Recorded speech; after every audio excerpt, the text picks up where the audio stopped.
عطاء الحق Qasmi legend ہیں، یہ پوری زندگی پڑھاتے رہے، یہ پروفیسر ہیں، یہ پوری زندگی کالم لکھتے رہے، یہ کالم نگار بھی ہیں، یہ پوری زندگی شعر بھی کہتے رہے، یہ شاعر بھی ہیں۔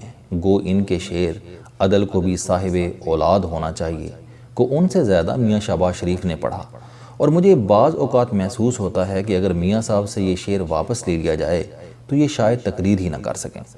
قاسمی صاحب پوری زندگی ادب پڑھتے اور پڑھاتے بھی رہے، یہ ادیب بھی ہیں۔ پاکستان میں جس دور میں لوگ لاہور سے قصور جاتے ہوئے ڈرتے تھے، یہ اس دور میں امریکہ گئے، کاروبار کیا، گرین کارڈ پھاڑ کر واپس آئے اور پھر ایک طلسماتی سفرنامہ لکھا۔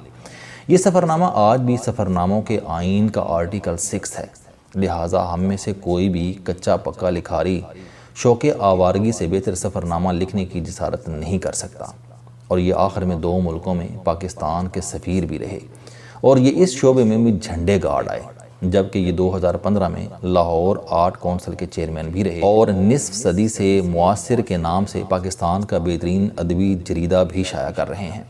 یہ تمام پہلو شاندار ہیں اور یہ ثابت کرتے ہیں کہ انسان اگر زندگی میں کچھ کرنا چاہے تو یہ ایک زندگی میں بھی بے شمار کامیاب زندگیاں گزار سکتا ہے۔ قدرت نے قاسمی صاحب کو ملٹی ٹاسکنگ کی نعمت سے نواز رکھا ہے۔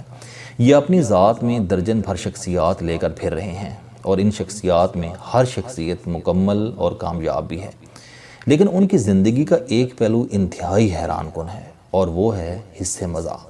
یہ سر سے پاؤں تک مزاح میں گندے ہوئے انسان ہیں۔ نفسیات یہ بتاتی ہے کہ انسان وقت گزرنے کے ساتھ ساتھ خشک، سنجیدہ اور مردم بیزار ہوتا جاتا ہے۔ شاید حقائق کی تلخی وقت گزرنے کے ساتھ انسان کی تازگی اور خوشی دونوں کو پی جاتی ہے، لیکن قاسمی صاحب دنیا کے 99.99% لوگوں سے بالکل مختلف ہیں۔ یہ وقت گزرنے کے ساتھ ساتھ زیادہ پرمزاح اور زیادہ ہلکے پھلکے ہوتے جا رہے ہیں۔ ان کے ملاقاتی پہلے سے زیادہ ان کی کمپنی کو انجوائے کرتے ہیں۔ ان کی تحریروں میں بھی شوخی اور مزاح بڑھتا جا رہا ہے۔ میرا دعویٰ ہے کہ پاکستان میں قاسمی صاحب سے اچھی کوئی کمپنی نہیں۔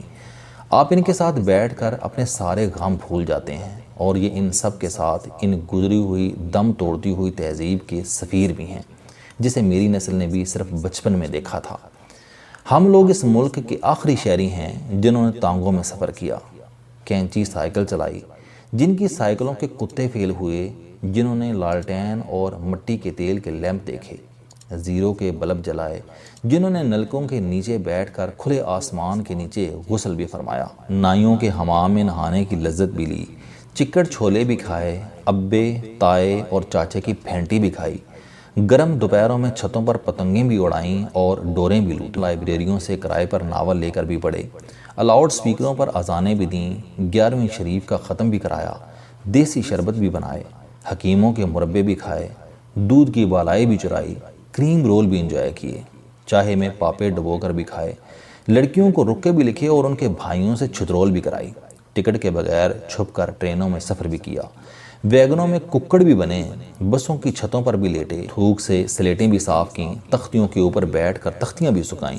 بنٹے بھی کھیلے اور کھتی میں پیشاب بھی کیا، سکول میں مرغا بن کر ماسٹر کے چھتر بھی کھائے، black and white T V بھی دیکھا، چھت پر لٹک کر انٹینا بھی سیدھا کیا، ایکسچینج آپریٹر کو نمبر بتا کر فون بھی کیا، گھر میں چولہے کے گرد بیٹھ کر کھانا بھی کھایا، ماں کو چکی پیستے اور لسی بناتے ہوئے بھی دیکھا، دادا اور دادی کو حکیم کی معجون سے شفا یاب ہوتے بھی دیکھا، چھوٹے بہن بھائیوں کو مولوی صاحب سے دم بھی کرایا، کھوتی کی سواری بھی کی، کرتے سے ناک بھی صاف کیا اور ماں باپ کی مرضی سے شادی بھی کی۔ یہ تہذیب اب ختم ہو چکی ہے۔ ہم اس ملک کی آخری نسل ہیں جس نے ماں باپ کے حکم پر شادی کی تھی، اور پہلی نسل ہوں گے جو بچوں کی شادی کے بعد اللہ تعالیٰ کا شکر ادا کریں گے۔ کیونکہ ہمارے بچوں کے بچے شادی کے بندھن سے ہی آزاد ہو چکے ہوں گے، یہ لیونگ ریلیشن شپ پر چلے جائیں گے، اور عطاء الحق قاسمی صاحب اس تہذیب کے آخری سفیر ہیں۔ یہ ہم جیسے لوگوں کو ہمارا بچپن یاد کراتے رہتے ہیں۔ قاسمی صاحب نے چند دن قبل مجھے اپنی تازہ ترین کتاب محاشیر کے خطوط بنام عطاء الحق قاسمی بھجوائی۔ میں نے کتاب دیکھی تو یہ مجھے اولڈ فیشن محسوس ہوئی۔ کیونکہ دنیا میں خط کا کلچر ہی ختم ہو چکا ہے۔ خط اب صرف حکومت لکھتی ہے، لوگ اب صرف واٹس اپ کرتے ہیں، اور وہ بھی آڈیو، شادی کے کارڈز تک واٹس اپ موصول ہوتے ہیں، اور لوگ شمولیت سے معذرت بھی واٹس اپ کے ذریعے ہی کرتے ہیں۔ لیکن 20 سال پہلے تک خطوط رابطے کا سب سے بڑا ذریعہ ہوتے تھے۔ ہم نے بچپن میں ہر محلے میں لیٹر باکس بھی دیکھا تھا اور وردی پوش ڈاکیہ بھی سائیکل پر گھنٹی بجاتا ہوا آتا تھا اور محلے کے بچے اس کے پیچھے نعرے لگاتے ہوئے دوڑتے تھے۔ لیکن یہ انسٹیٹیوٹ بھی اب ختم ہو چکا ہے، لہٰذا آج کے زمانے میں اگر کوئی شخص خطوط کی کتاب شائع کر دے تو یہ ٹائی شرٹ کے نیچے دھوتی محسوس ہوتی ہے۔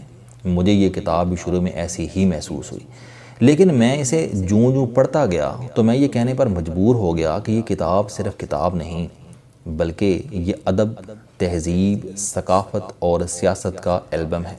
یہ اردو زبان میں خطوں کی آخری کتاب بھی ہے۔ دنیا میں خط لکھنے، خط پہنچانے اور خط پڑھنے والے لوگ ہی ختم ہو چکے ہیں، لہٰذا مستقبل قریب میں خط لکھے گا کون، خط پڑھے گا اور سنبھالے گا کون اور انہیں شائع کون کرے گا؟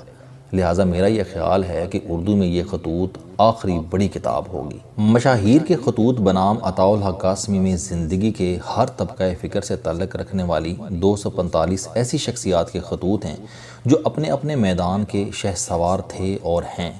قاسمی صاحب ایک وسیع المشرب انسان ہیں۔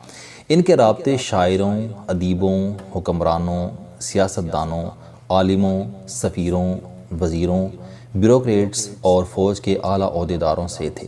عطاء الحق قاسمی تعلق نبھانے کا فن جانتے ہیں۔ یہ مقابل کے دل میں اتر جانے کے سلیقے اور کرینی سے بخوبی واقف ہیں۔ یہ سیاسی و نظریاتی اختلاف کو کشادہ دلی سے قبول بھی کرتے ہیں۔ یہی وجہ ہے کہ ان کا حلقہ احباب نہایت وسیع ہے، لہٰذا لوگ انہیں خط لکھتے رہے اور یہ انہیں اپنے پاس محفوظ کرتے رہے اور یوں یہ کتاب وجود میں آ گئی۔ مرزا غالب نے مراسلہ کو مکالمہ بنا دیا تھا۔ ان خطوط کے مطالعہ کے دوران میں نے اس کتاب میں بھی مکالمے کا بھرپور چٹخارہ محسوس کیا۔ کاش میں ان خطوط کا مطالعہ بھی کر پاتا جو قاسمی صاحب نے جواباً تحریر کیے ہوں گے، وہ یقیناً ان سے بھی بہتر ہوں گے۔ یہ کتاب ڈاکٹر عائشہ عظیم نے مرتب کی ہے۔ خاتون نے جس محنت، لگن، تندہی اور جانفشانی سے یہ کتاب مرتب کی وہ لائق تحسین ہے۔ آپ اگر لکھنے لکھانے کے عمل سے جڑے ہوئے ہیں اور آپ کو دوسروں کا لکھا ہوا پڑھنا بھی پڑتا ہے تو آپ جانتے ہوں گے کہ ہر شخص خوش نفیس نہیں ہوتا۔ کبھی کبھی لکھے موسیٰ پڑھے خود آ والا معاملہ بھی پیش آ جاتا ہے۔ ایسی صورت میں املا کی مختلف صورتوں سے واقف ہونا اور من و ان نقل کر دینا آسان نہیں ہوتا، لہٰذا میں اس خاتون کی محنت کو داد دیتا ہوں۔ یہ مجموعہ مجھے ایک مکمل تھیسس محسوس ہوتا ہے جس پر ڈاکٹر عائشہ عظیم کو ایک اور PhD کی ڈگری سے نوازا جا سکتا ہے۔ یہ مجموعہ یقیناً آنے والے زمانے میں ایک دستاویز اور ریفرنس بک کے طور پر دیکھا جائے گا۔ کتاب میں پاکستان کے تقریباً تمام نامور لوگوں کے خطوط موجود ہیں، لیکن ان کے ساتھ ساتھ بھارت کے سابق وزیر اعظم I.K. گجرال، سکھ حریت پسندوں اور ایک ہائی جیکر کا خط بھی موجود ہے۔ مجھے یہ کتاب پڑھ کر محسوس ہوا کہ آپ نے اگر کسی شخصیت کو پوری طرح سمجھنا ہو تو آپ اس کی تقریروں اور تحریروں کے ساتھ ساتھ اس کے خط بھی پڑھیں، آپ اس شخصیت کو مکمل طور پر سمجھ جائیں گے۔ لہٰذا میں آخر میں عطاء الحق قاسمی صاحب کا شکریہ ادا کرتا ہوں۔ انہوں نے مجھے میرے بچپن کی ایک اور لذت لوٹا دی۔ انہوں نے مجھے میرے خطوط کا زمانہ یاد کرا دیا۔ Thank you sir. السلام علیکم دوستو۔ علم دوستی چینل بنانے کا مقصد موٹیویشنل اور زندگی بدل دینے والی کہانیاں آپ تک پہنچانا ہے۔ مجھے خوشی ہے کہ آپ احباب کو یہ ویڈیوز بہت پسند آ رہی ہیں۔ کوئی بھی شخص جو مایوسیوں میں گھرا ہو یا کوئی بھی شخص جو اپنی زندگی مثبت انداز سے گزارنا چاہتا ہے، اس کے لیے یہ چینل لائف چینجنگ ثابت ہوگا۔ میرا دعویٰ ہے کہ کوئی بھی شخص اگر اس چینل کی ویڈیوز دیکھ اور سن لے گا تو اس کی زندگی بدل جائے گی۔ اگر آپ کو یہ چینل پسند آئے تو اسے سبسکرائب کرنا نہ بھولیں تاکہ ہر نئی آنے والی ویڈیو آپ تک پہنچ سکے۔ اس ویڈیو کو دوسروں تک ضرور پہنچائیں کیونکہ یہ صدقہ جاریہ ہے۔